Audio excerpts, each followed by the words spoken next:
Good morning, YTPC. This is Papa Bear. Saturday morning Jack Ryan 120 with Burley Morning Pipe. It's getting to be a regular occurrence with me on Saturdays. Today I want to do another episode of It Happened to Me. This all got started when Jamie asked us to share a VR about angels, demons, entities, anything that fell into that category. And so that got me thinking about how I wanted to share a lot of my experiences, and so it was a good springboard into that. But before I get started, I need to offer an apology. I'm new to the YTPC, and I really enjoy watching Armchair Ed's videos. I get a kick out of them. Him and Dr. Bo, they're really great videos. But you know, this whole thing about Smoke Ring Day really had me excited. I didn't know what to expect about who Phil was with the Breyer Report, and so I was really looking forward to seeing Ed interview him. And I know a few others went out of their way to make sure that they were watching and were really expecting to see something. And when his video was over, I realized that it was just a gag. I was a little bit upset. I mean, I planned my day around that and missed the opportunity to go out to see the grandkids, and I was a little upset at first, and I think it came out, well, I know it came out in some of my comments. I mean, I wasn't really harsh, but people could read my comments and tell that I was put off by it. And since then, I've had thinking about it, and I've been able to laugh about it and go on with it, and realize that Ed is Ed, and you just don't know what to expect from him. So, Ed, I'm sorry if I said anything out of line, and I look forward to watching more of your videos, and I'll be wise to your ways come Smoke Ring Day next year. So, thank you for letting me do that. So today is episode 2, It Happened to Me. Did I see a Skinwalker? Now, you know, I've in my last video, that VR that I did for Jamie smoking in my car, when he asked if y'all ever had any experiences with angels, demons, and other entities, and I shared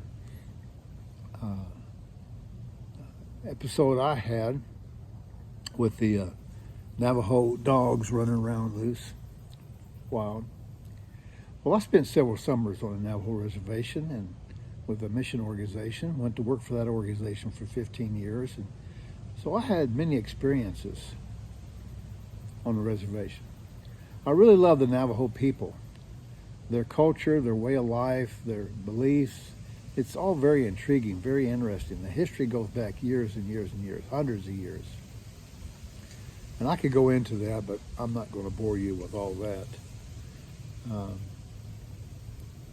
But this one summer, I was helping direct the program for college students to come out to a reservation and see what it's like working with a third world country. And the topic of Skinwalker came up. And they didn't want to talk about it very much, but one of the pastors had some stories and gave us a little history about Skinwalkers. The Navajo Indians have their spiritual belief, their religious belief is centered around the medicine man. That if you've been sick, or if you've touched a dead body or been in the presence of a dead body, and you need to be cleansed, or you need to have a blessing performed over you if you're sick, they have their medicine men, and these are good medicine men, and they'll spend 2, 3, several days doing their ceremony One of them's called the blessing way, to bless you. The other one's the cleansing way, to cleanse you of any evil spirits or any sickness or anything that's happened to you.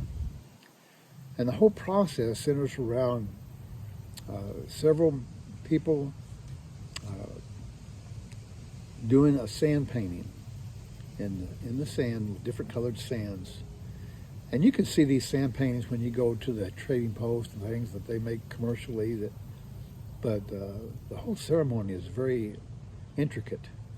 And the sand is poured out in real fine lines, all different colors. And everything has a meaning. And once it's done and the ceremony is completed, the sand painting is erased. It's all mixed in together with the sand. But then there are bad medicine men. These are medicine men that want to hurt you, that can supposedly cast a spell on you or curse you. And they're always depicted as a skinwalker. So a bad medicine man on a Navajo reservation can also be a skinwalker. And a skinwalker is a person that can transform supposedly into a coyote or a wolf or something like that. And when they're out doing their thing, they've got a coyote skin over their shoulder, and at any moment they can drop down on all fours and run just like a coyote. That's what I understand. And so this one summer that we were headed to a really remote part of the reservation in the disputed area. The disputed area is area around the Hopi Reservation. And if you look at a map, the whole northeast quarter of Arizona is Navajo Reservation. And the Hopi Reservation sits right in the middle of it. And there's a lot of land around there that's disputed as to who it belongs to, the Navajo and the Hopi. They've had a lot of struggle over that and a lot of tension. So we had one of our teams in a little bitty place close to the disputed area. I'm not going to give the name of the area, but the director and I were traveling there one night to visit the team. We had one of the team members realize real quick that this was not his cup of tea, and he didn't want to spend all summer out here in the reservation with no running water, no electricity, and going to the trading post once a week to take a shower. So one day when he was at the reservation, he called home back east and told his mom, said, "I want to come home. This is not for me." And so she arranged for an airline ticket at Flagstaff, and he walked off. He walked out of there. He didn't have a car. And that's no place to be at night, all by yourself, and you don't know where to go. If he turned the wrong direction, he could have walked right into the disputed area, and that would have been really bad. So the director and I traveled there to meet with the team and try to figure out what happened and where this college student went. And so we're driving through the desert at night, just cactus and cedar trees that are no taller than 3 or 4. They're scrub trees. They're not big. There's no water, hardly rain out there. And we're driving down this one lane dirt road. I mean, it's just dirt. And the director and I were in the back of the pickup truck, sitting up against the cab, looking backwards, like a lot of y'all probably rode in back in the day. And we came to this one turn in the road, and he stepped on his brakes. And there on the side of the road was a person standing. And it looked like he had something over his shoulder, like a cloak or something. And the driver took his foot off the brake, and you couldn't see it person anymore. And then he hit the brake again, and the person was gone. And so I don't know what really I saw. It could have been a skinwalker. It could have been somebody just walking home or something like that. But there's no places to go to out there. Just that one little community, one little settlement of maybe 3 or 4 hogans, houses. So that kind of got my attention. But you know, I put skinwalkers in the same category of Bigfoot. You know, I told Uncle Willie that I believe that there's something out there that's 7, 8 foot tall maybe, and leaves these big footprints, and you can't find them. You've never found the skeleton of one. But I kind of believe that that could exist.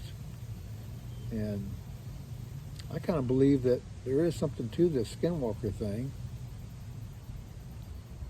Maybe not as supernatural as everybody puts it off to be, but I believe there's something out there, something unexplainable.